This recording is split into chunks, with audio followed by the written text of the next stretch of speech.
Je vous recommande la boutique La Londoloise, c'est Judith Londolé. Si vous voulez être classe, chic, être habillé, être admiré. Parole de Mopao Mokonzi.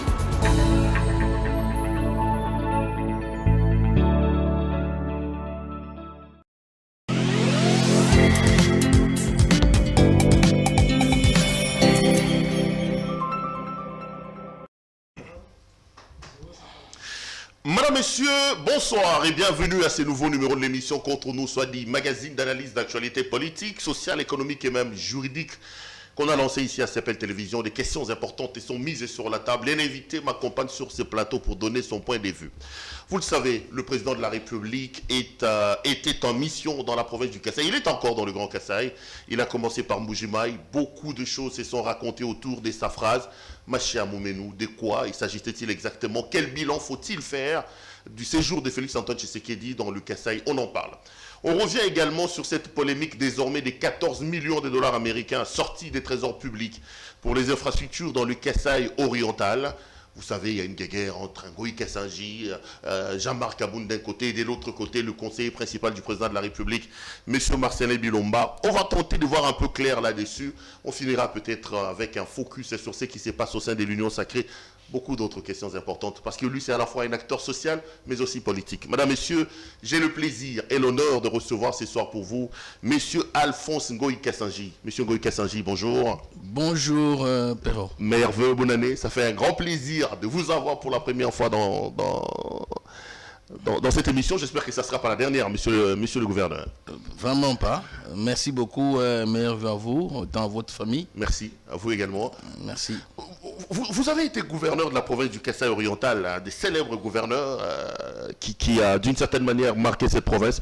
Aujourd'hui, vous êtes député national. Ça vous manque le poste des gouverneurs? Vous choisirez quoi, Ngoï Kassanji, entre les fonctions des gouverneurs et les députés nationaux? Bien, moi, je vais là où le peuple m'envoie, là où ma base veut que je sois. Donc, elle avait voulu que je sois gouverneur pendant 12 ans. Et à un moment donné, elle m'a dit, bon, va à l'Assemblée nationale, va au Sénat, etc. Bon, j'ai dû choisir l'Assemblée nationale où je suis, donc mandaté par le peuple. Donc là où il veut que j'aille. Vous êtes à l'aise à l'Assemblée nationale, vous? Certainement, je suis à l'aise. Certains disent que c'est l'Assemblée nationale les plus passez-moi l'expression, un peu minable, un peu de tous les cycles électoraux, l'actuelle Assemblée nationale dirigée par Mbosso. Nous qui vous suivons de l'extérieur, on n'a plus envie de regarder. On a l'impression que c'est une Assemblée nationale au rabais, là. Bien, bon, c'est l'impression que ça donne, mais aussi les mauvaises langues ne manquent pas. Hein. Donc, de critiquer, bon, c'est mieux de critiquer, mais entrer au fond, les choses se font. Se font quand même. Bien sûr, il y a des choses à améliorer, mais la machine avance. Hein. On va vers 2023, monsieur l'ancien gouverneur. J'ai suis tenté de vous appeler gouverneur, mais vous restez quand même gouverneur. Je le suis. Vous l'êtes, un peu comme si quand on est député, on restait député quand même. Tout à fait. On ne l'est plus.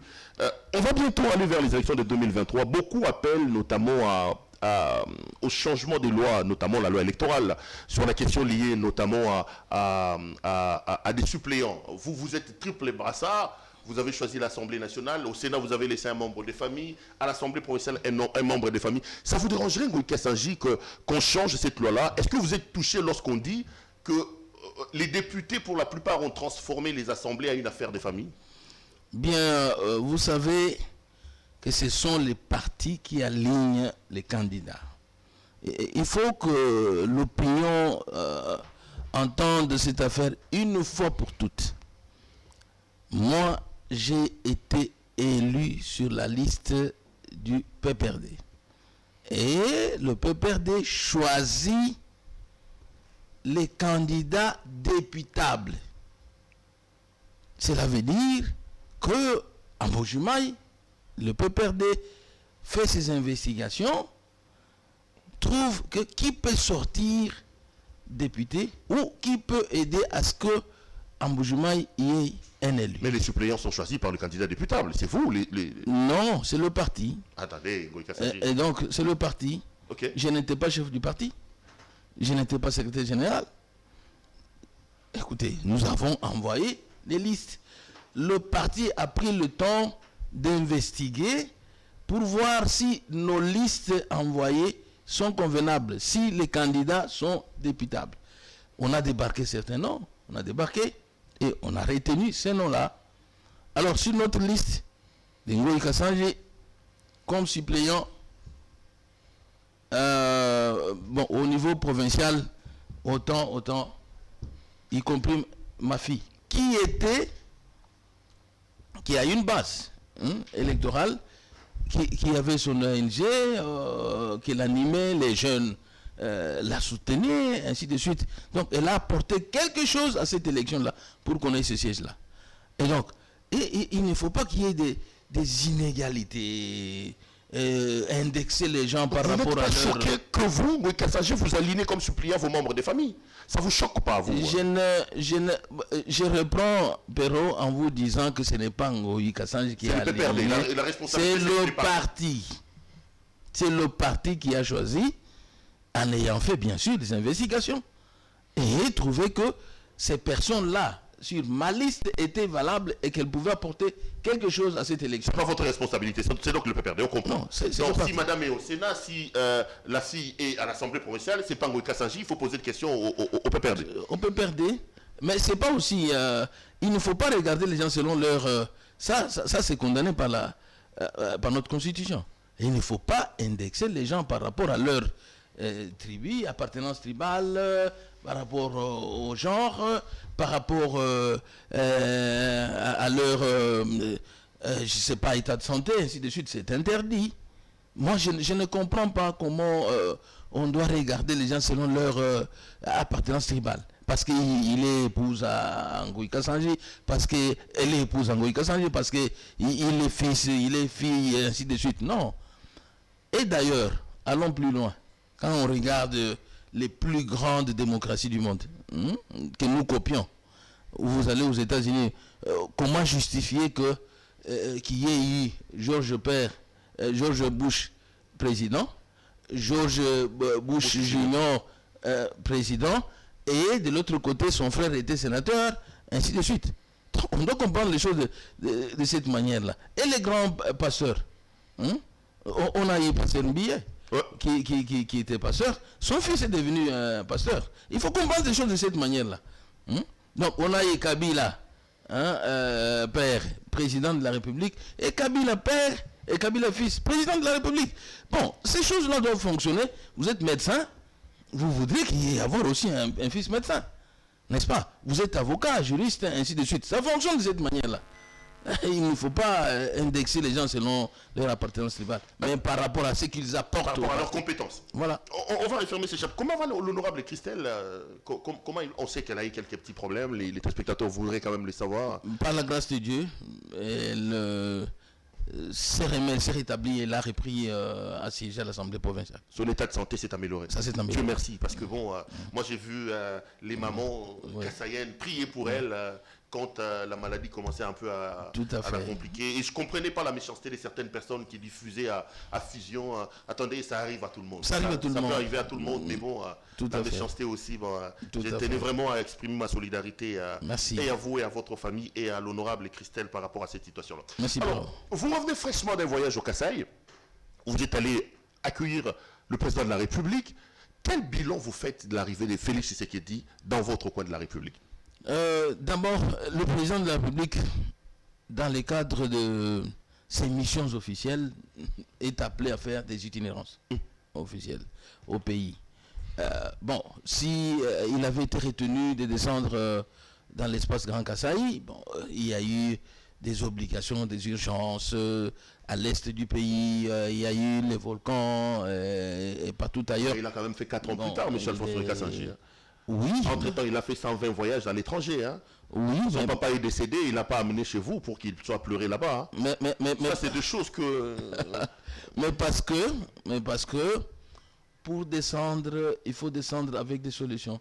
Et ces voyages, ces 120 voyages auxquels vous faites allusion, doivent apporter aussi une réponse au problème. Et il était dans l'obligation de le faire, étant entendu que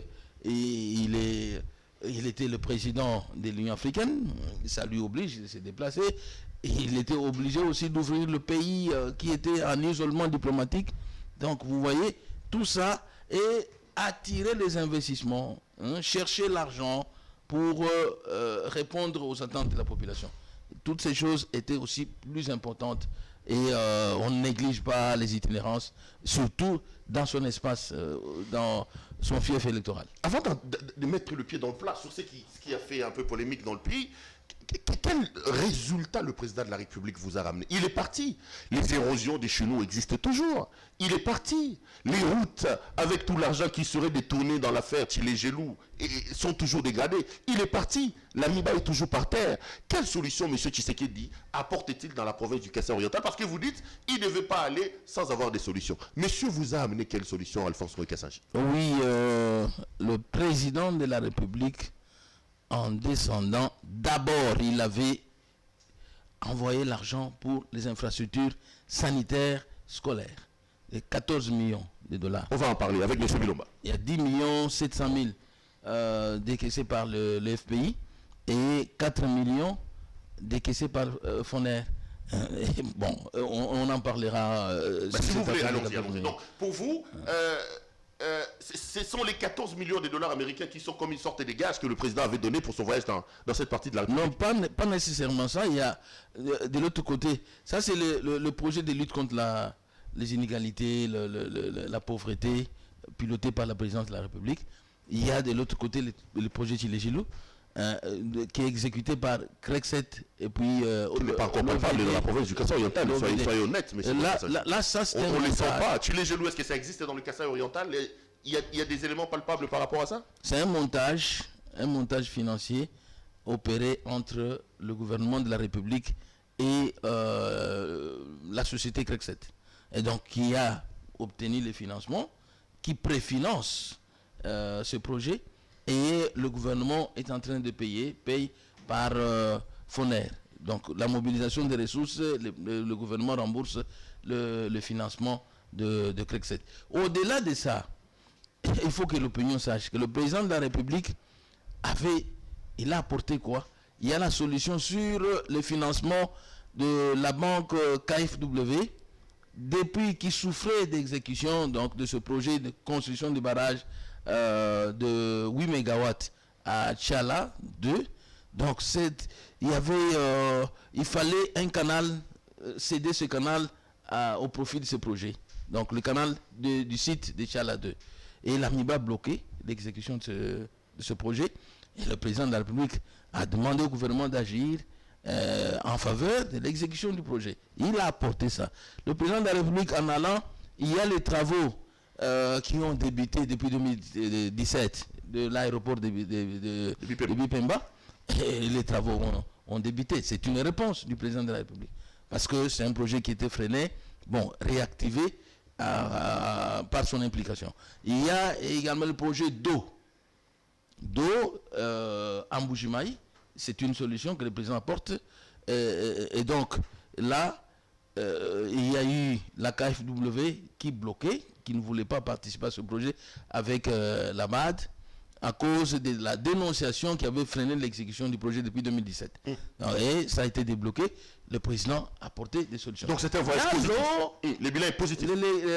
L'électricité, la construction du barrage, il y a aussi le barrage de 10 MW photovoltaïque à construire à Chipuka. C'est une solution. Donc le président de la République n'est pas allé main vide, mais il apporte aussi des solutions, mais aussi pour palper de doigts ce qui n'a pas marché. Pourquoi avec 14 millions rien n'a marché? Pourquoi Tchilé-Gelou, ça boite? Mais on a trouvé que quand je suis descendu, il y a la construction du caniveau. Les caniveaux, ce sont des travaux. Moi, qui ai fait ces travaux pendant 12 ans, je sais que c'est quelque chose, mais même si le peuple veut voir le coudron, mais déjà, la construction des caniveaux, c'est un début de quelque chose.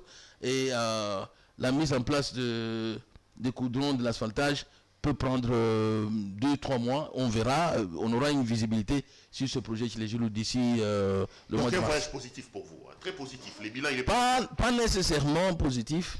Il y a des choses qui boitent. Beaucoup d'ailleurs. Beaucoup. Dans la balance, c'est plus... Beaucoup. Il y a eu beaucoup d'espoir.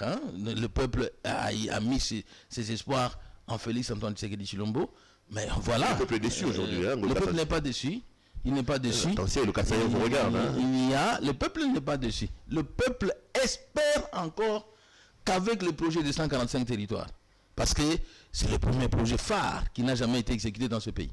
Donc maintenant, on traite directement, il y a un budget spécial pour chaque territoire et pour résoudre tous les problèmes, en commençant par les champs, nourrir la population, les infrastructures, les écoles, l'administration elle-même territoriale, et donc dans tous les domaines. Attention aux promesses, hein. Attention aux promesses. Le président promet beaucoup, hein, Ngoï Kassaye. Ne soyez pas vite, hein. Ne croyez pas trop vite. Hein.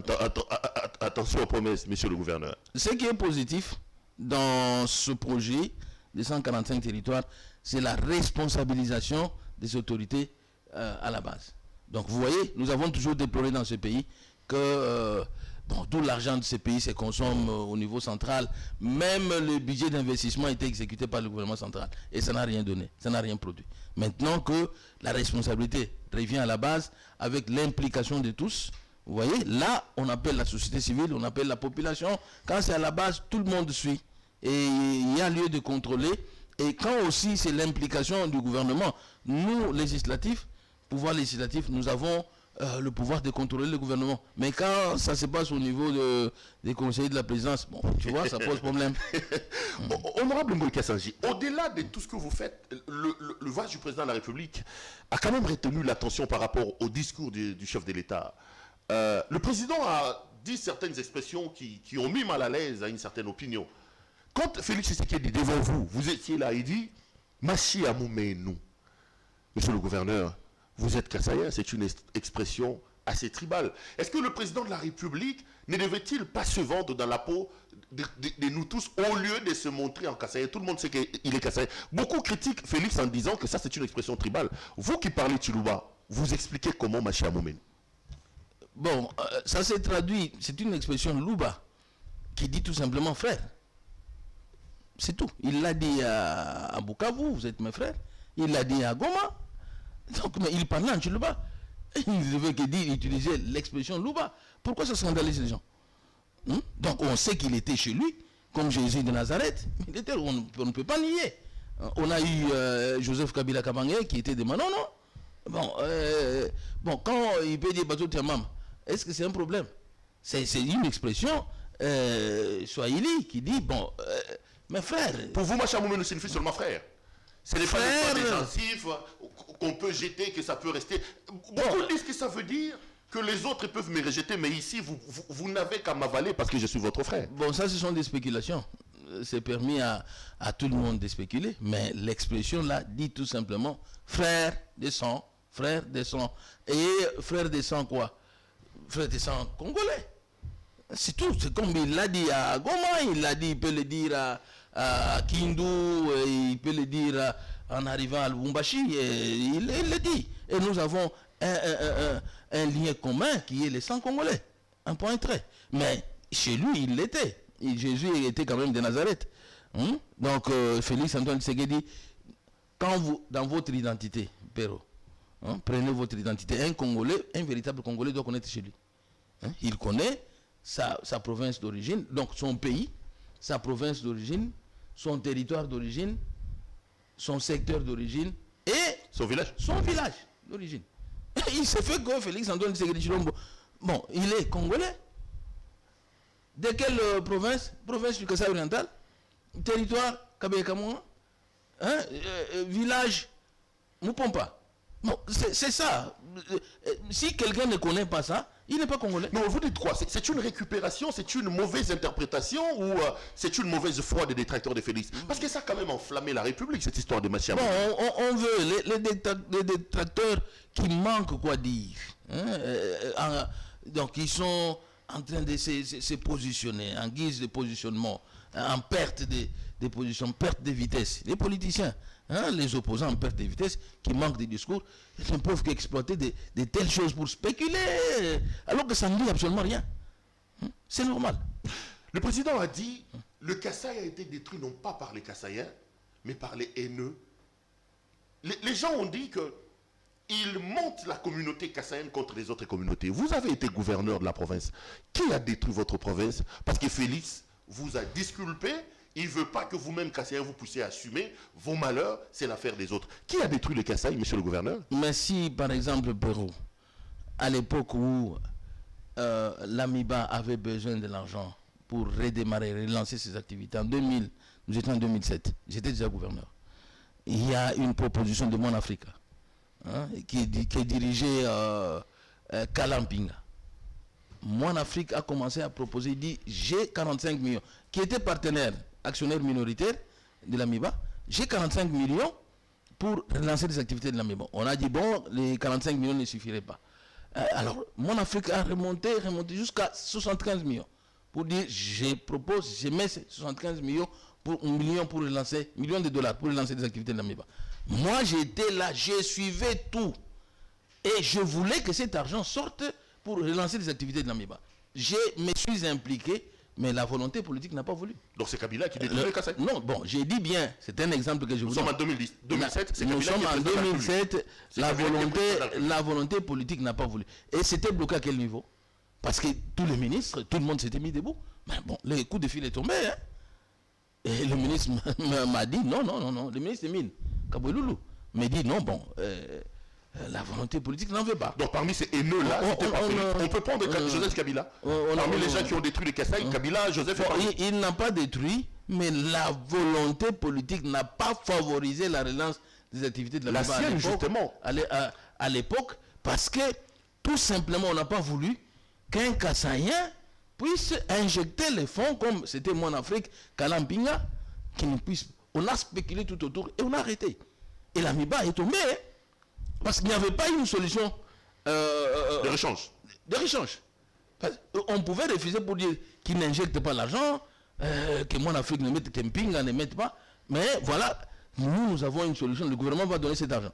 Mais le gouvernement n'a pas donné cet argent. Et l'AMIBA a sombré à l'époque. La responsabilité incombe à qui? Au Kassaïen ou à la volonté politique? Voilà. Donc il a raison en le disant. Est-ce que vous n'êtes pas trop alarmiste, vous, Kassaïen, trop pleurnichard? J'ai comme l'impression que le Kassaïen, il joue trop au bouc émissaire. Hein. L'enfer, c'est les autres. Est-ce que le Kassaïen ne pleure pas un peu trop? Le Kassaïen ne se lamente pas un peu trop? On a l'impression que c'est vous qu'on n'aime pas, c'est vous qu'on critique, c'est vous. Vous êtes un peuple qui refusait de s'assumer. Pourquoi, monsieur le gouverneur? Non, on ne le dit pas. Si on ne s'assumait pas aujourd'hui, l'un de nous n'assumerait pas les hautes fonctions. Mais il est dit non, vous n'avez pas, c'est pas nous, ce sont les autres qui nous ont détruits, ce sont les autres. Et vous dites ici que c'est Kabila qui est parmi ces haineux-là. Mais à un moment donné, vous le savez, bon, il y a des choses qu'on ne peut pas dire qui puissent susciter le tribalisme. Non, on ne veut pas. On veut de l'unité. Moi, je ne suis pas partisan de ceux qui toujours disent, bon, les Kassaïens, les Bakongo, les ceci. Parlons congolais et faisons avancer notre pays. Félix n'est pas tribaliste pour vous? Il ne l'est pas. On est en train de checker ses nominations, Cour constitutionnelle, Commission électorale nationale indépendante, procureur, Cour des cassations, regardez parmi les ministres, regardez dans son cabinet de travail, regardez ses propos au Kasaï quand il parle des machis à Moumenou, quand il dit que ce sont les autres. Il y a beaucoup de caricatures sur l'homme et beaucoup disent que c'est un tribaliste, c'est un Moulouba, c'est un Kassaïen, mais qui est très tribaliste. Tout simplement, c'est cette haine-là que nous dénonçons. Pourquoi toujours vouloir dire qu'il est tribaliste? C'est la haine contre. Vous voyez? C'est pourquoi on dit non, bon, peut-être qu'on ne nous aime pas. Parlons-en. Allons-y. Les institutions, la première institution du pays, un Kassaïen. La deuxième institution du pays est dirigée par qui? Mbosso. Il est Kassaïen? Bandundu. Sénat, par qui? Bukavu, Kivu. Dites-moi. Donc, ce sont les institutions, Si la Cour des cassations est dirigée par un Kassaïen, où est le mal? Mais les grandes institutions du pays sont réparties. Donc, toutes nos tribus se retrouvent là-dedans. Mais quand un Kassaïen est positionné quelque part, et quand à l'époque, il y avait un Swahiliphone qui occupait la cour, quelqu'un du Katanga, à l'époque de Kabila, c'était Lomba. Ouais. Alors, pourquoi on n'en parlait pas? Pourquoi on n'a pas fustigé le tribalisme? Vous êtes victime de la haine des autres? C'est ça que nous disons. Et il faut ôter cette haine des têtes des gens. Il n'y a rien qui s'est fait, qui ne s'est jamais fait. tout a existé. On a vu dans ce pays comment ça fonctionnait. Pourquoi on ne parlait pas, on ne fustigeait pas le tribalisme à l'époque? Mais aujourd'hui que tout le monde se retrouve au pouvoir, à la tête des grandes institutions, on parle du tribalisme. Non, ça c'est un débat de bas étage. Alphonse Ngoï Kassaji, député national, l'ancien gouverneur de la province du Kasaï oriental, est donc notre invité du jour. Avec lui, on fait la lecture de l'actualité politique ici en République démocratique du Congo. Honorable, vous concernant, ça fait 2 jours maintenant que vous retenez l'actualité dans une guéguerre avec M. Bilomba sur l'affaire des 14 millions. Avant de vous faire réagir un peu sur ce que beaucoup considèrent comme des insultes contre vous proférées par M. Bilomba, de quoi s'agit-il dans cette affaire des 14 millions de dollars? Qu'est-ce que vous en savez, honorable Alphonse Ngoï Kassaji? Je suis député national. Mon rôle, je suis contrôleur de l'action du gouvernement. Et aussi, je représente la population. Les besoins, les désidératas de la population. On sait que la population a beaucoup d'attentes, beaucoup d'espoir dans Félix Antoine Tshisekedi Tshilombo. Et c'est pour la première fois, moi, j'ai dirigé la province du Kasaï oriental pendant 12 ans. Je n'ai pas vu du coup comme ça 14 millions de dollars. Même pas 5 millions de dollars pour exécuter un projet. C'est la première fois qu'un tel montant est décaissé en faveur de notre province pour exécuter le projet des infrastructures. Donc le projet des inégalités, ainsi de suite, pauvreté. Mais, du coup, je tombe sur une lettre. Qui adresse la lettre? C'est le DG de FPI. Il adresse la lettre à Madame la vice-gouverneure, le gouverneur intérimaire du Kasaï oriental, Madame Longa, pour lui informer d'une subvention accordée à la province pour la construction des écoles et des infrastructures sanitaires. Et les projets sont déjà déterminés, les marchés d'offres passés, mais c'est la province qui est responsabilisée comme maître d'ouvrage. Alors que la province n'est pas informée? Alors qu'elle n'est pas informée. Quand le projet, le marché a été passé, Rien quand on a du demandé tout. l'argent, la province n'a pas été associée. N'a pas été associée. Et avec une menace dans la lettre, le FPI menace en disant, si ce projet n'est pas exécuté conformément au cahier des charges et au délai, la province devra rembourser cet argent de 10 700 000. Je parle de 10 millions, il y a un montant de 10 700 000 décaissé par le FPI et le montant de 4 millions qui a été décaissé par Foner. Alors que Foner devait financer le projet Chile-Jules, pas ce projet ici. Alors il y a eu une manigance, un cafouillage pour que les 4 millions soient décaissés par Foner et voilà le montant de 14 millions de dollars. Pour quel type de projet? Moi j'étais gouverneur, j'ai construit les écoles à l'époque. Nous avons construit avec les partenaires. Je connais le coût d'une école en matériaux durables. À l'époque, quand le ciment coûtait 50 $, on a construit les écoles. Il y a des écoles qu'on a construites à 60 000 $. Il y a des écoles qu'on a construites à 125 000 $ quand il fallait y ajouter les sources d'énergie solaire.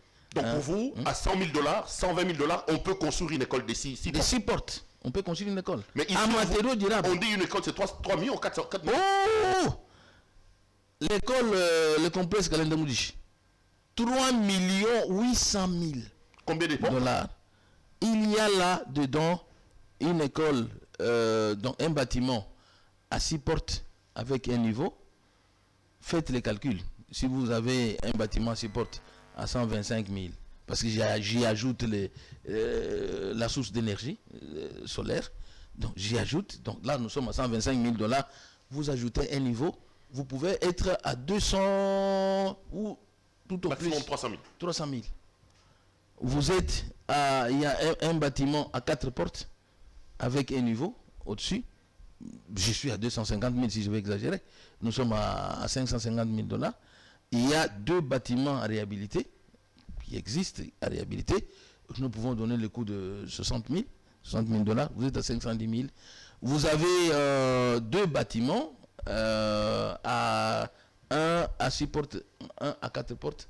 Donc vous êtes déjà 100 j'exagère, hein, 125 000. Parce que à l'époque, quand on construisait une école à 125 000 $, les sacs de ciment coûtaient 48 $, 50 $.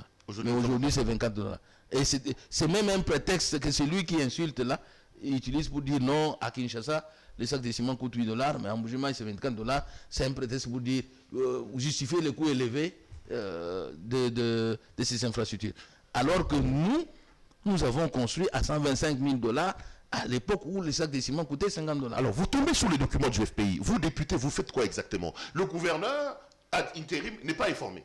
Tout a été fait à l'absence de la province. On lui informe de la subvention. Les projets, on lui dit même dans la lettre, c'est pour telle école, telle école, telle école. Le coût est déjà déterminé dans ça. Et les agences locales d'exécution sont même déjà désignées, recrutées. En quoi la province est maître d'ouvrage? L'Assemblée provinciale tombe sur les documents, interpelle le gouverneur. Hein? La pauvre arrive à l'Assemblée et dit non, moi je ne suis pour rien. Je ne connais rien de ce projet. Allez interroger les conseillers de la présidence. Vous comprenez? Non pas les gouvernements, mais les conseillers. Les conseillers de la présidence. Pas le gouvernement. Mais qu'est-ce qui se passe dans ce pays? Moi, j'écris, j'adresse une question orale avec débat au DG des FPI. Ma question est sur la table du bureau. Et donc, en ce moment-là, on est embarrassé parce que nous n'avons pas les prérogatives d'interpeller la présidence. Non, nous, c'est le gouvernement. Donc, vous appelez le directeur pour qu'il vienne vous expliquer sur... Nous expliquer qu'est-ce qui s'est passé.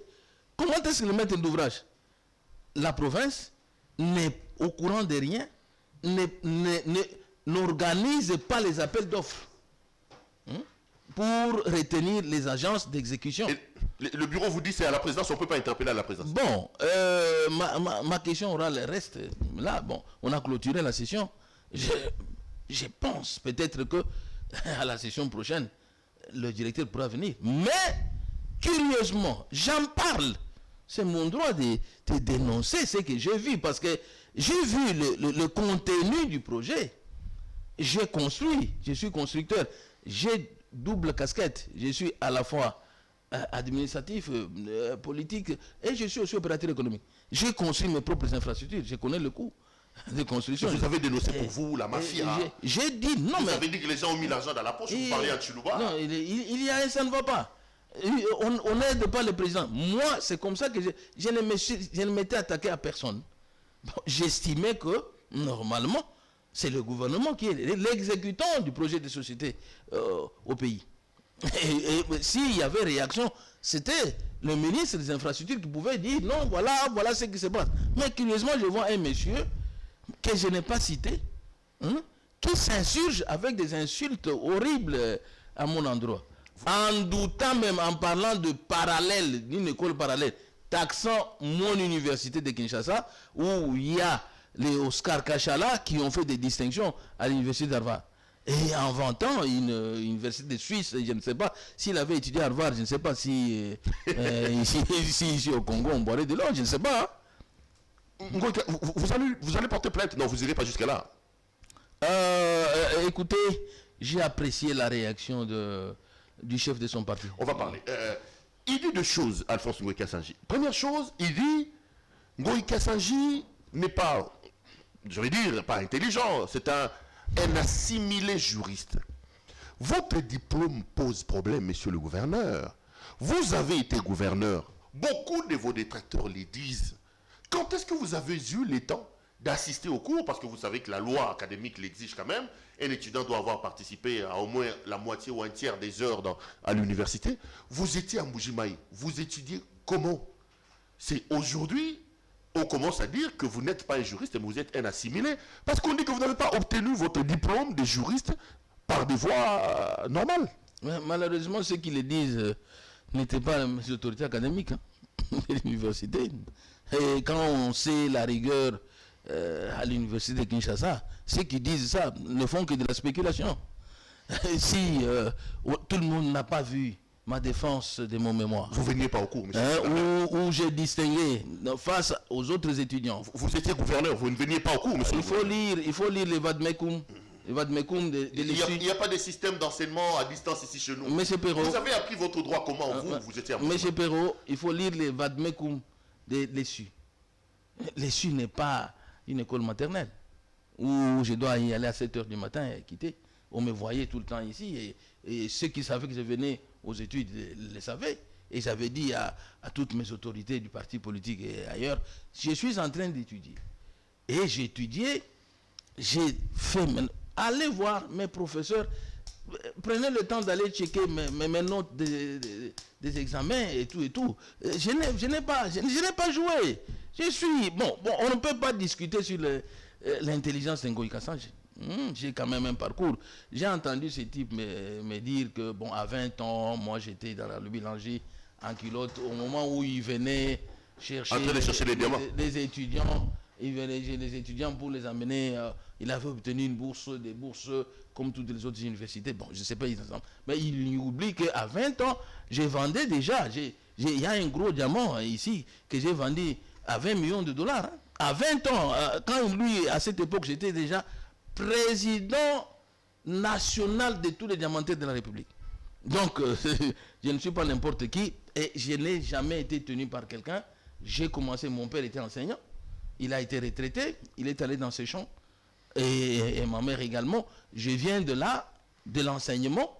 Je me suis retrouvé là où je suis. J'ai taillé dans le roc. Je n'ai pas été... Il dit qu'à 40 ans, on ne peut pas prendre correctement. À 40 ans, après avoir été à Lubilangé, en train de chercher les diamants, c'est impossible. On étudie tout le temps. Mais si lui s'est arrêté, hein, moi, pendant ce temps ici, j'ai poursuivi mes études. Je suis au 3e cycle. Hein, en 3e cycle. Je suis en train de poursuivre mes études. Bon, il sera surpris, hein, parce qu'il ne sait pas que je suis en train de poursuivre mes études. Il sera surpris qu'on dise que je défende ma thèse. À cette époque-là, il va dire, bon, Ngouï Kassanji va dire. Mais non. Les études n'ont pas d'âge. Et on ne peut pas boucler.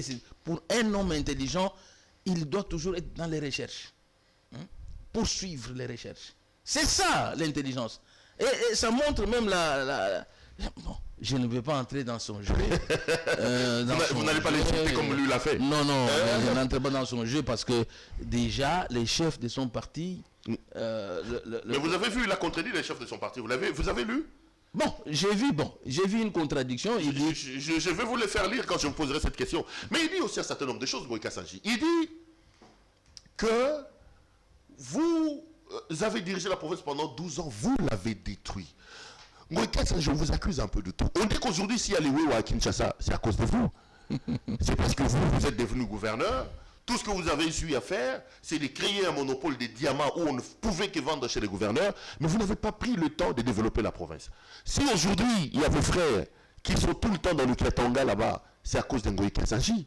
Il n'est pas le seul. Il y en a aussi beaucoup. J'étais un jour avec Francis Kalombo et tant d'autres Kassaïens qui disent que lorsqu'on parle, Ngouï Kassanji doit se taire. En 12 ans, Ngouï Kassanji, quel est le bilan que vous avez fait de votre province? Vous avez multiplié les Wewa. C'est à cause de vous qu'il y a des Wewa dans le pays. Bien, en parlant de la destruction, je parlerai de celui que vous avez cité, Francis Kalombo, et de Wewa, etc. Bon, en parlant de la destruction, il a dit Ngouï Kassanji, pendant 12 ans, il a détruit la province, il a détruit l'Amiba. Un gars intelligent dit qu'il a détruit, un gouverneur pouvait détruire l'Amiba. De quelle manière? Parce qu'il n'a aucune responsabilité dans une société qui est marge du portefeuille de l'État. Donc c'est le ministre du portefeuille qui est patron de l'Amiba. Comment est-ce qu'un gouverneur, hein, dont son interface ici c'est le ministère de l'Intérieur, pouvait détruire l'Amiba? Vous pouvez juger son intelligence à ce niveau-là. Avançons. Y avait-il des gratte-ciel en Bujimaï, des autoroutes en Bujimaï, des routes asphaltées que Ngouï est allé détruire pour qu'un homme qui se dit intelligent fasse une telle déclaration? Par contre, ce que Ngouï a fait, j'ai toujours demandé à tout le monde qu'on me dise, qu'on me cite le nom d'un gouverneur qui a réalisé un projet de 1 million, je ne dis pas 2 millions, chez moi, en Bujimaï. Depuis 1960 à nos jours, un gouverneur qui a réalisé un projet d'1 million de dollars en termes d'infrastructures routières, sanitaires, écolières, etc. Il n'y en a pas. Je n'ai pas eu une réponse. Mais moi, je laisse des projets de plusieurs millions de dollars. Parlons de routes. 48 km de routes asphaltées. Mettez le coût par 1 million par kilomètre. Les routes qui existent aujourd'hui sont celles que j'ai laissées. Hein. Si vous êtes en Bujimaï et vous roulez sur une route asphaltée, ce sont les routes que j'ai laissées. vous avez les ravins historiques connus qui ont existé plus de 30 ans. Nous les avons vus pendant qu'on était enfants, tout ça. Personne ne s'en occupait. Personne n'est passé par là. Mobutu avait tenté à Mbala-Wachitolo, par exemple, de relier Mbala-Wachitolo, de construire un pont, etc. Mais bon, l'eau avait emporté. On voit que les vestiges des sacrifices, des engins de sacrifices. Mais bon, quand j'ai commencé Mbala-Wachitolo, tout le monde me dit, mais oui, il est en train de jouer, quoi. Mais aujourd'hui, vous traversez Mbala-Wachitolo qui a tué plusieurs centaines de gens, de nos compatriotes. Et ça, c'est la destruction que ce monsieur appelle. Nous avons la route qui passe par le marché Maréchal. Hein, qui, pour sortir de la ville, arriver à Chibombo, il fallait faire des contours, 3 heures du temps autour de l'aéroport pour trouver l'issue sur la route nationale numéro 1.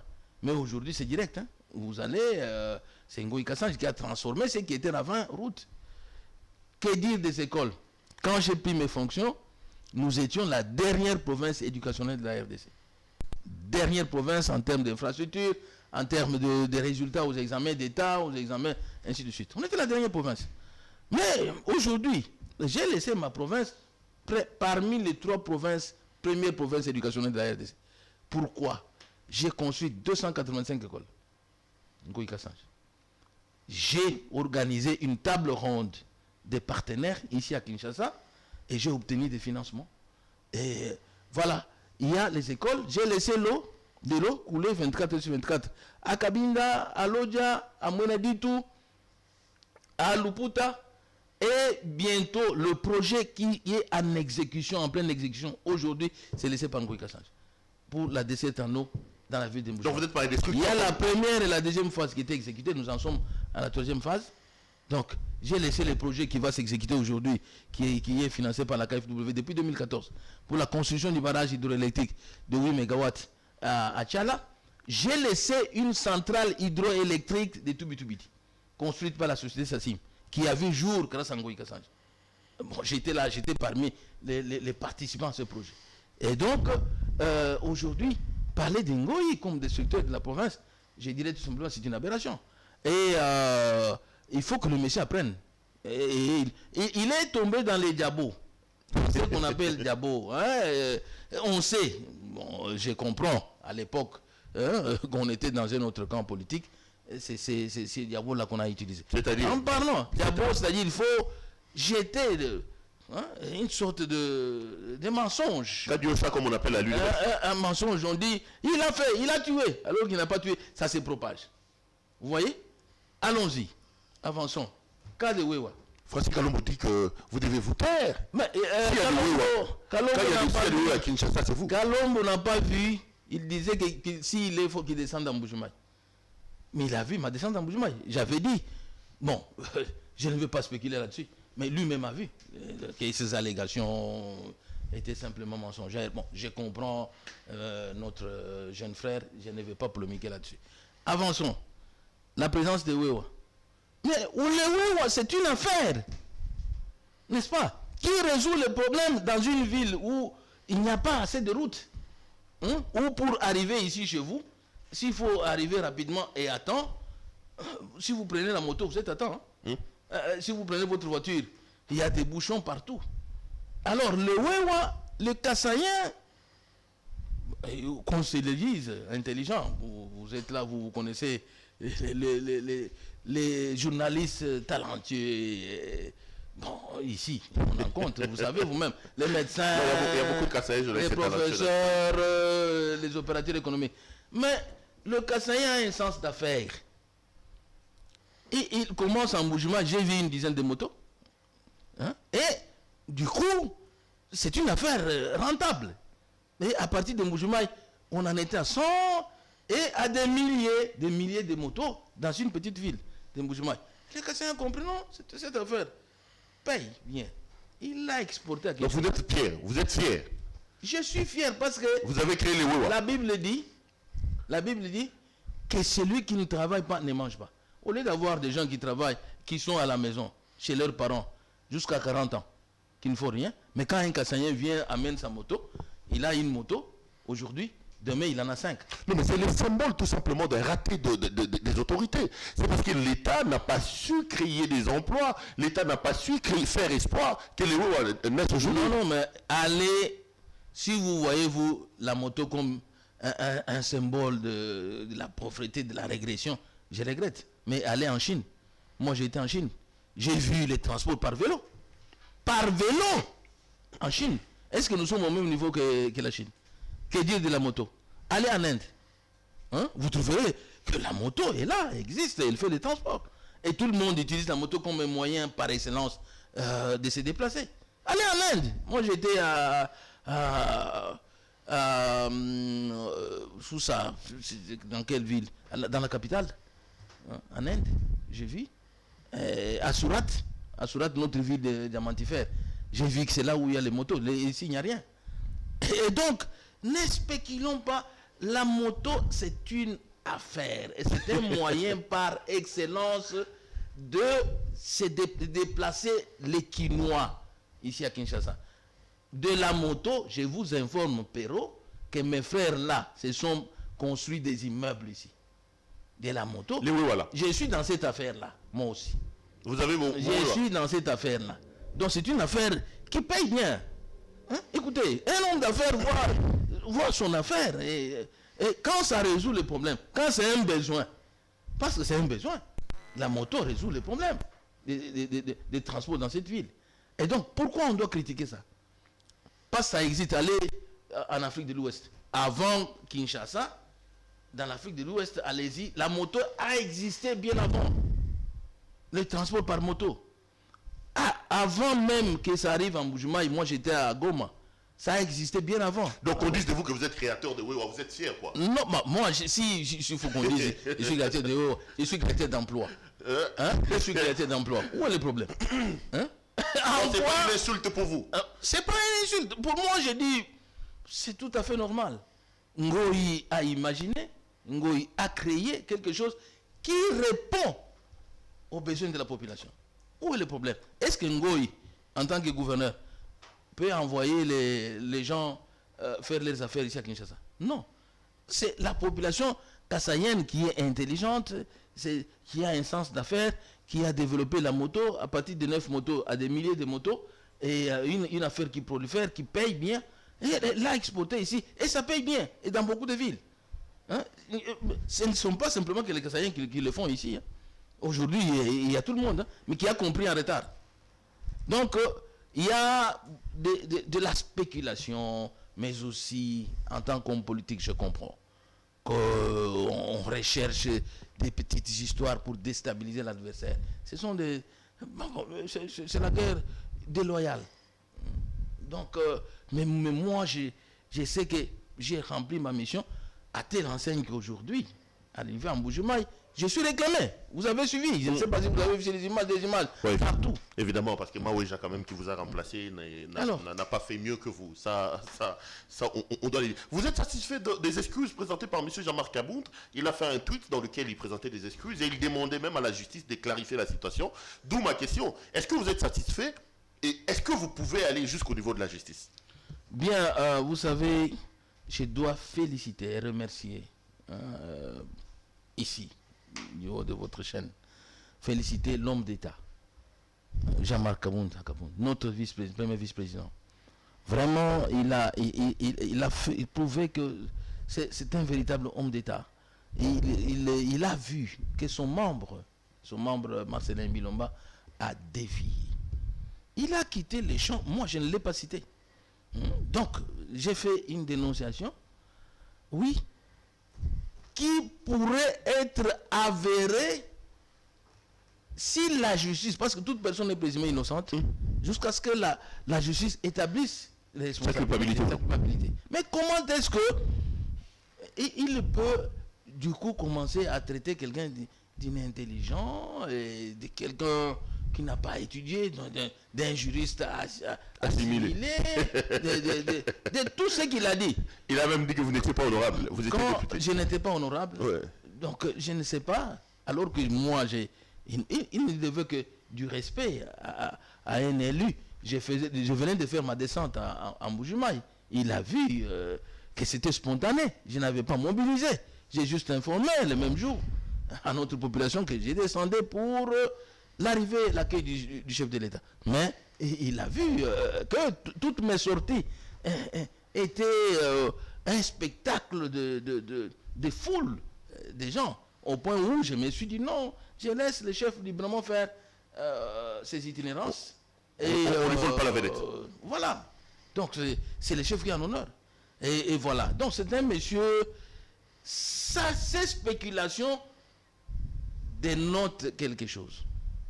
Parce que lui, en tant que conseiller du président, il ne peut pas être responsable d'un projet, d'exécution d'un projet. Comment il se retrouve là? Pourquoi il spécule? Il n'est même pas conseiller en infrastructure. Hein? Il est conseiller économique. Il spécule pourquoi? Ça dénote une fuite en avant. Vous voyez? Donc, il y a quelque chose qui ne marche pas. Il y a une mafia. C'est quel type d'école d'abord? En marbre? Hein? Importé de l'Égypte? Ou quoi? Pour que ça soit près de 4 millions de dollars. Donc pour vous, il n'y a rien à faire. Il s'agit de il y a une mafia, il y a un détournement. C'est clair, on a détourné. Au moment où il y a les enfants qui étudient encore sur les manguiers en Bujumaï. Et je les suivais s'expliquer sur RTNC. Il dit non, parce qu'en Bujumaï, je crois que dans la même vidéo, où il dit, bon, on doit construire des complexes en Bujumaï. 2 complexes. Est-ce qu'on a encore le temps? Le chef de l'État a besoin que les enfants soient étudiés dans des infrastructures présentables, acceptables, ou bien il faut faire du gaspillage. Gaspillage. Et j'avais même dit, je ne sais pas s'il n'avait pas compris, parce que là, je peux dire qu'il s'attaquait au président de la République. J'ai dit que j'ai lu le message du président. Hein? Il fallait qu'il fasse attention. J'ai dit que j'ai lu le message du président où le président a dit qu'il y a des actes de magouille dans cette affaire. Et c'est du gaspillage. Ça, c'est le président. Je l'ai dit. Mais quand il s'est attaqué à moi, qu'est-ce que quelque part, il s'est attaqué en quelque sorte au président de la République. Donc vous n'allez pas l'amener en justice? Ni pour diffamation ou injure publique. Le chef de son parti a dit... A présenté des excuses. Il a présenté les excuses. Je l'ai Vous avez pardonné. J'ai dit que la justice, lui, le chef de son parti, a demandé à la justice de se saisir de l'affaire. Et la justice, le ministère public, s'est saisi de tout acte d'infraction. Donc il y a les actes d'infraction là-dedans, et la justice qui a suivi doit se saisir de ce dossier. Quand il peut parler de dénigrer nos universités, là, il dénigre même les Sphinx de Limité, qui avait refusé à l'époque. J'ai suivi l'histoire de Thomas Kanza, quelque chose comme ça, qui lui disait qu'il y avait les étudiants qui avaient refusé d'aller étudier en Belgique. Lui avait choisi d'aller en Belgique, mais les Sphinx avaient dit, nous devons avoir ici notre université, ici, nous devons étudier, on doit faire des choses. Alors, c'est ainsi que les Belges à l'époque à Louvagnon, ils ont permis qu'il y ait un doctorat ici. Et c'est là que Tshisekedi a obtenu sa thèse. Alors, il est docteur en droit, il a refusé d'aller étudier en Belgique. Ce monsieur dénigre même les Sphinx de Limité. Paix à son âme. Vous comprenez? C'est quelle arrogance? C'est quoi la Suisse? C'est le ciel sur la terre. C'est quoi? C'est Harvard? Il est qui? Il est professeur? Non, il n'est pas professeur. Alors, pourquoi il doit crier à tout moment? C'est de l'orgueil, c'est de la suffisance à votre point de vue. Bon, pour moi, j'ai dit, c'est la bassesse. Il a dit, pour refermer totalement...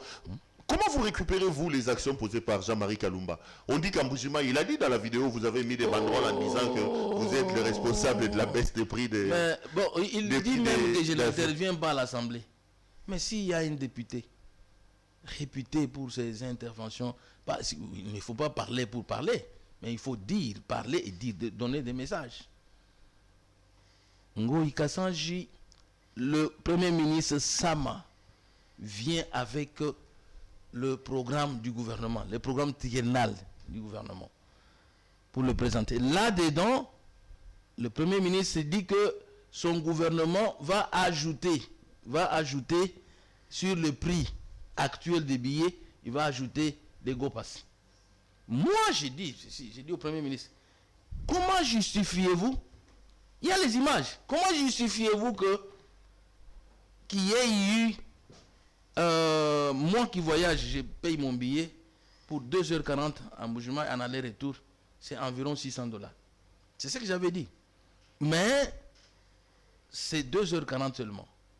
Mais si je dois aller à Johannesburg, en aller seulement, c'est environ 4h ou 4h30. Vous faites un aller-retour, vous êtes autour de 9h. Vous payez la même chose. Vous quittez Kinshasa vers Dubaï, c'est 12 heures de vol en aller-retour, mais vous pouvez acheter le billet à $600. J'ai donné l'exemple de Kindu, de Goma, tout ça.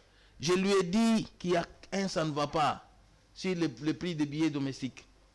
Vous devez d'abord, vos ministres vous induisent en erreur. Faites la politique de la vérité de prix. Enlevez tout ce qu'il y a qui charge les billets, les taxes inutiles. Allégez la souffrance de la population. Et le Premier ministre me promettra ce jour-là qu'il le fera, qu'il a instruit le ministre. Et quand le ministre agissait, il citait mon nom. Je ne sais pas où était M. Bilomba. Hein? S'il est intelligent, il devait suivre. Il doit aussi suivre les activités. Il doit aussi suivre les activités parlementaires. Mais s'il ne les suit pas, et qu'il est surpris en bougement de voir que Ngoï Kassange dit qu'il est l'auteur de la baisse des prix. Et lui dit que j'étais en train de tromper le peuple. Bon, il a même dit qu'il arrête de mentir. C'est lui par contre qui doit... Bon, je ne doute pas de son intelligence, mais vous pouvez juger vous-même quelqu'un qui n'est pas en mesure de suivre les activités parlementaires et d'en connaître les auteurs de lois, des propositions de loi, des interpellations, il devait savoir que j'avais interpellé. Il est dans le secteur économique.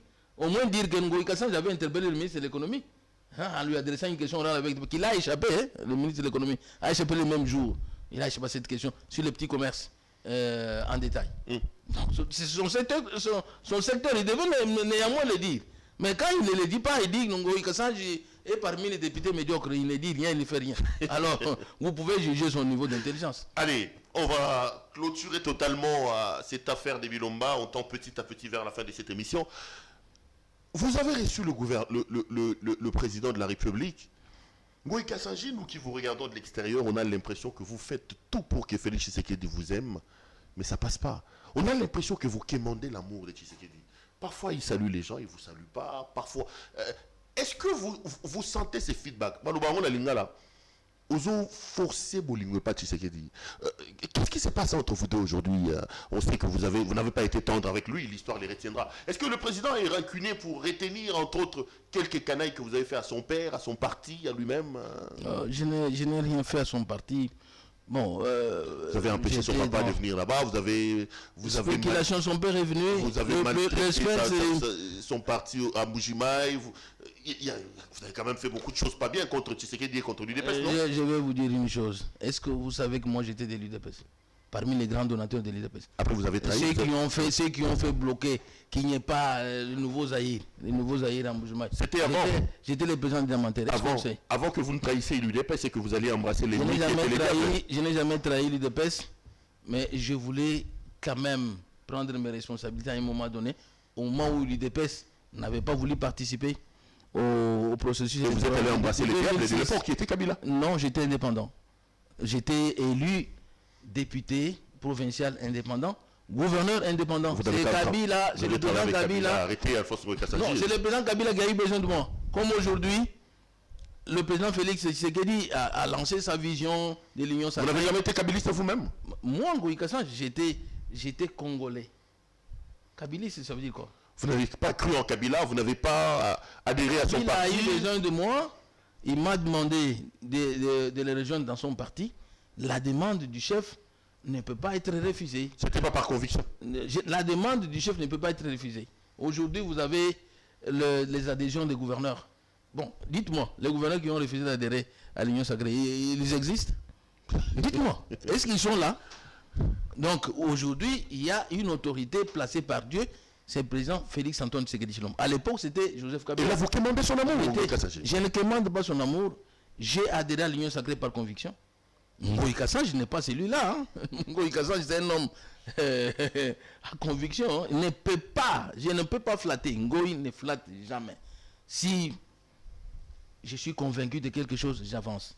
Et je vous informe que quand le président Félix est arrivé en Mbuji-Mayi, je ne sais pas qui ont été autour de lui, mais au moins, j'ai fait partie de ceux qui ont parlé avec lui de bouche à l'oreille. 2 fois. Ça, je vous informe. Donc, je n'ai pas demandé d'aller. Non. Et j'étais surpris. Vous m'avez consolé de ma fille. Il a commencé par là. Comment va la petite? La première fois qu'il m'a reçu. Comment va la petite? Il dit, ça s'améliore. Elle a repris. Il dit, gloire à Dieu. Et on a continué, on a poursuivi. Donc, si quelqu'un ne m'aime pas, il n'a pas d'affection à ma famille, est-ce qu'il peut s'intéresser à la santé de ma fille? Mais lui, au moins, ce que vous avez fait, il l'a fait. Félix Antoine Tshisekedi Tshilombo. Donc, il y a une interaction, ça marche entre lui et moi, le reste, bon, c'est de la spéculation. Makile Gangi. Donc on a laissé Kabila pour ça. Et dans ça, vous n'êtes pas seul. Qu'est-ce que vous dites aujourd'hui de ces Kassaïens qu'on dit quitter Kabila comme vous parce que c'est des raisons tribales? On parle des Loumanou, on parle des Bouchab. Vous leur dites quoi? Qu'ils comprennent, ils sont en train de comprendre ce que vous avez compris avant quand vous avez quitté Kabila en régional Tshisekedi? Moi, j'avais compris que le bateau chavirait. Parce que, bon, tout ce qu'on proposait, il n'y avait pas de réponse. Et de l'autre côté, on a compris que, bon, le chef de file est dans autre chose. Kabila est dans autre chose aujourd'hui? Il était dans autre chose. Il n'est plus dans la politique? Parce que il n'y avait qu'une coordination. Une coordination tenue par une personne. Hein? Tout ce que vous dites, c'est cette personne qui... Mais l'autorité elle-même, vous ne la voyez pas. Il ne vous dit rien, elle ne vous dit rien. Non, mais ça a toujours été comme ça avec lui, non? Vous avez travaillé pendant longtemps avec lui. Elle donne les orientations, tout allait vers lui. Elle donnait les orientations, elle faisait ceci, cela. Et les propositions, il y avait quand même un feedback. Mais j'ai fait des propositions, c'est comme si... Je dis, mais quoi? On est en train d'aller où? Hein? On est dans quel bateau? Les bateaux chavirent. Ah, j'ai dit non. Moi, je ne suis pas partisan de ces choses. J'ai quitté bien avant. J'ai vu que ça n'allait pas. Et effectivement, ça ne va pas. Ah, vous confirmez que ce Kabila, ça ne va pas jusqu'aujourd'hui? Non, ça ne va pas. Ça ne va pas. Quand on a raté les élections, ça veut dire que le peuple n'en voulait pas. Hein? N'en voulait pas. Donc les choses, on a arrêté pas parce que tout le monde n'était pas bon. Mais les propositions, des choses qu'on faisait. Par exemple, chez moi là-bas pour avoir l'argent, exécuter le projet, c'était tout un problème. Moi, je n'ai vu qu'$1 million depuis que j'étais en fonction, $1 million qu'on m'a remis pour compléter à l'argent que j'ai mobilisé pour construire le stade là-bas. Le stade que j'ai construit là-bas, je n'ai eu qu'$1 million. Vous voyez? Cette souffrance-là, ce n'est pas dire qu'il n'y avait pas d'argent, mais il n'y avait pas de l'intérêt. Bon, le Premier ministre Matata est venu à Mbuji-Mayi à l'occasion du 50aire du diocèse de Mbuji-Mayi, et j'ai dit à la population, voilà, ceux qui bloquent, qui ne veulent pas remettre de l'argent à cette province ici, pour qu'on exécute le projet que vous attendez, les besoins sociaux de base. J'ai dit le Premier ministre. J'ai pointé du doigt, le Premier ministre Matata était là. Donc vous comprenez que les Bouchab, les Loumanou vous rejoignent aujourd'hui dans l'Union sacrée, quoi? C'est tout à fait normal. Et on a Makile Gangité. Makila, c'est tout à fait. Par exemple, professeur, hein, à Foncheri, le Loumanou, le grand frère Loumanou, c'est un politologue, c'est un grand professeur de la science politique. Donc il sait comprendre les choses, attend à agir. Évariste Bouchab, un grand professeur de droit constitutionnel. Et donc ils comprennent les choses, ils voient, ils savent ce qu'ils doivent faire. Autant qu'on vous réclame aujourd'hui à Mbuji-Mayi, autant que beaucoup de Congolais commencent à réclamer Kabila. Ils disent qu'il vaut mieux un diable que tu connais par rapport à un saint que tu ne connais pas. Quand on compare Kabila, qu'on insulte aujourd'hui et la gestion de Tshisekedi, il y a beaucoup de choses qu'on ne voyait pas à l'époque de Kabila, les Bilomba, ce qu'on voit aujourd'hui. Est-ce que vous pensez que Tshisekedi est en bonne voie? Est-ce que vous ne pensez pas qu'aujourd'hui, il y a quand même certaines choses qui font ressusciter Kabila, que vous dites avoir abandonné les choses dans votre temps? Vous savez, quand on commence une action, ça permet au chef de voir, de comprendre certaines choses, de corriger ce qu'il faut corriger. Mais aujourd'hui, au moins, pour la première fois au Congo, nous avons un budget de $11 milliards. Pour la première fois depuis le régime Kabila, on mobilisait que 300 millions hein, par mois. Hein. Mais avec le système mis en place par Félix Antoine Tshisekedi Tshilombo, il n'y a pas que des détournements, il y a aussi quelque part les avancées.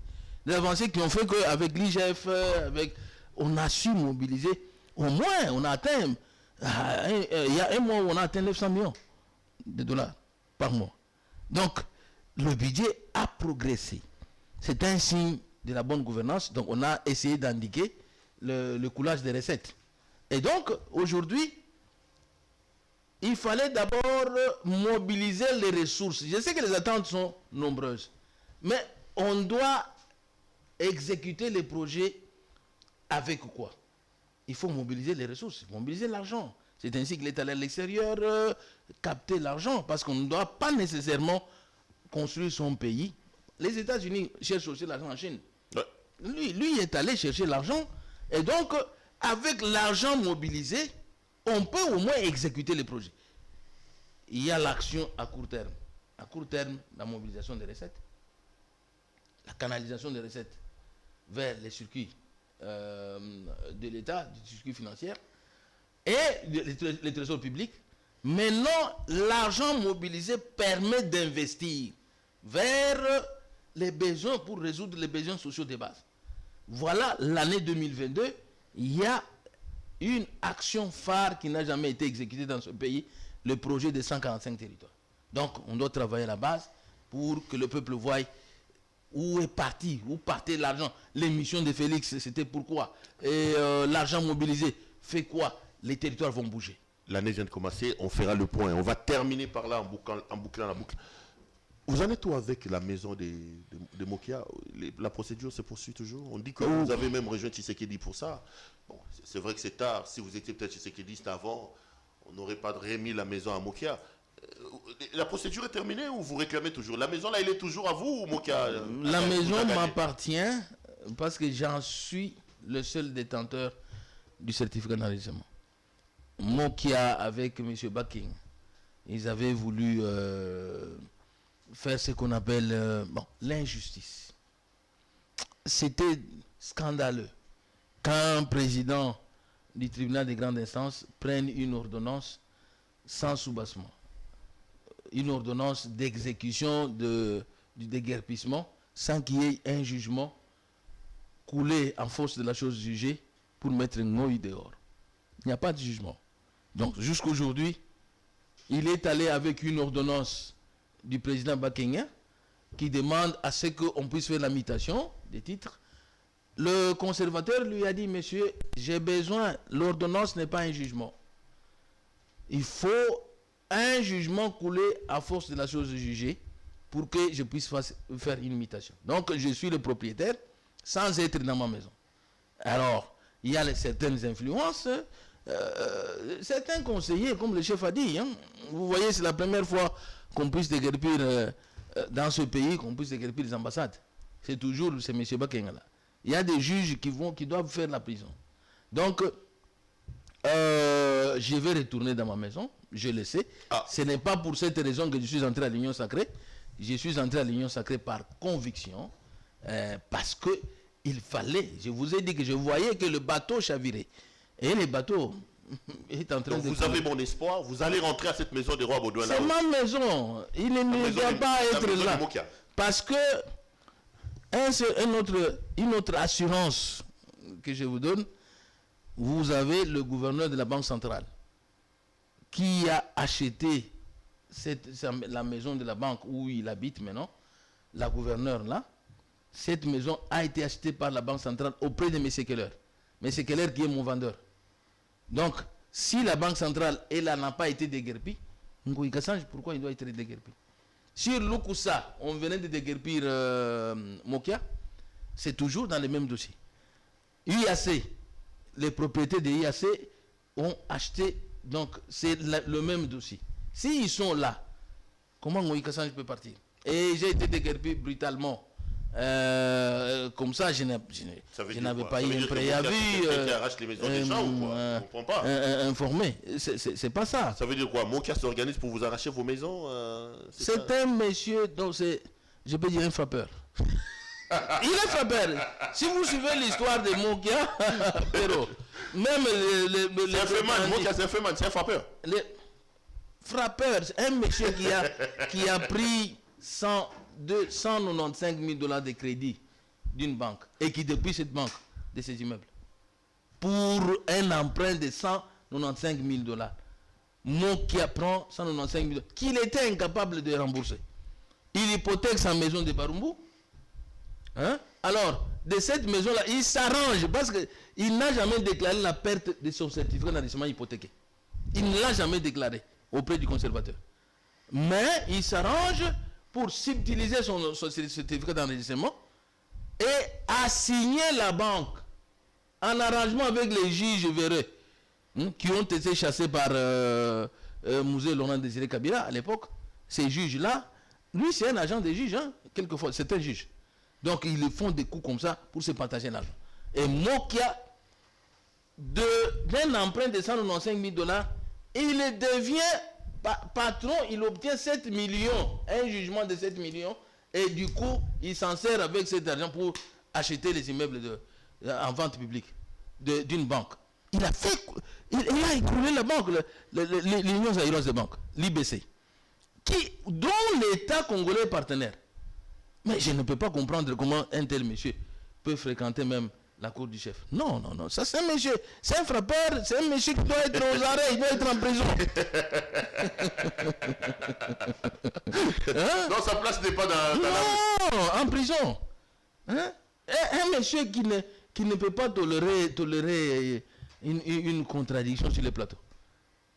Il se jette. Si je peux vous amener pour une contradiction. Il se jette. Mais il s'est jeté, il a tapé sur quelqu'un sur le plateau. Comme ça. Dites-moi. Oui, il a battu avec Yolama quand même sur un plateau. Il a cogné une dame, une pauvre dame. C'est un monsieur qui ne peut pas vivre. Il a cogné de sa voiture. Par force, il cogne sur une dame. Tamponne une dame. Il doit être en prison, dans sa cellule de rééducation. C'est tout. Bonne chance. Si vous pensez que cette maison-là vous appartient toujours, il m'appartient. On va voir comment ça va évoluer. Monsieur le gouverneur, ça a été un grand plaisir de vous avoir sur ce plateau. On vous appelle Tchobécha. On vous appelle Goé Kassaji. Vous avez abandonné l'équipe. Qu'est-ce qui se passe avec le football? Il faut donner la chance. Vous étiez président de Asbanto, non? Non, des Sangabalé. Donc, il faut donner la chance à l'alternance. Alors, non, mais depuis que vous êtes parti, c'est mort. Voilà. Même au niveau de la province, ça n'a pas marché. Et au niveau de l'équipe, ça n'a pas marché. Plus l'argent pour assurer. On reconnaît l'importance de l'homme, c'est mon camp. Il n'est plus là. Aujourd'hui, on Sangabalé par terre depuis que vous êtes parti. Sangabalé par terre.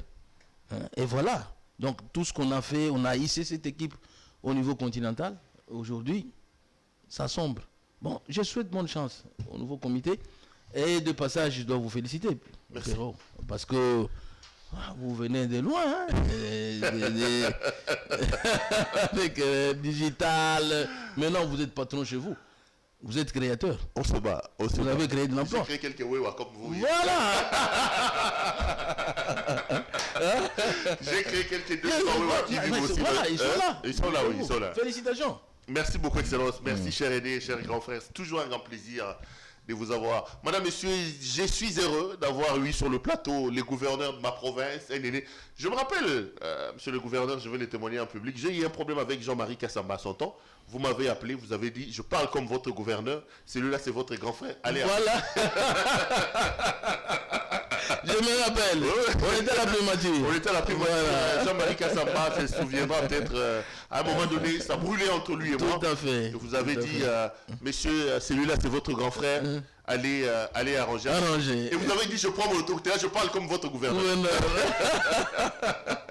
Madame, monsieur, l'émission est terminée. Ça a été un grand plaisir de vous la présenter. Retrouvons-nous demain pour un autre numéro. Je rappelle ce soir que notre invité, c'était donc l'honorable Alphonse Goï Kassanji, ancien gouverneur de la province du Kassa oriental. Avec lui, on a fait le tour d'horizon de l'actualité dans le pays. Allez, portez-vous bien. Une fois de plus, bonne année chez vous.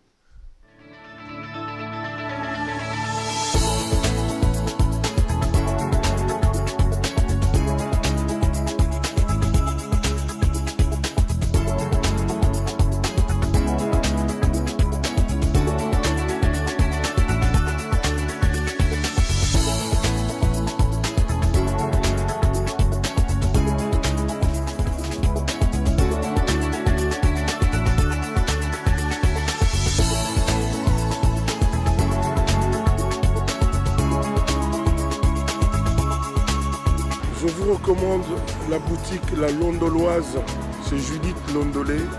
Si vous voulez être classe, chic, être habillé, être admiré. Parole de Mopao Mokonzi.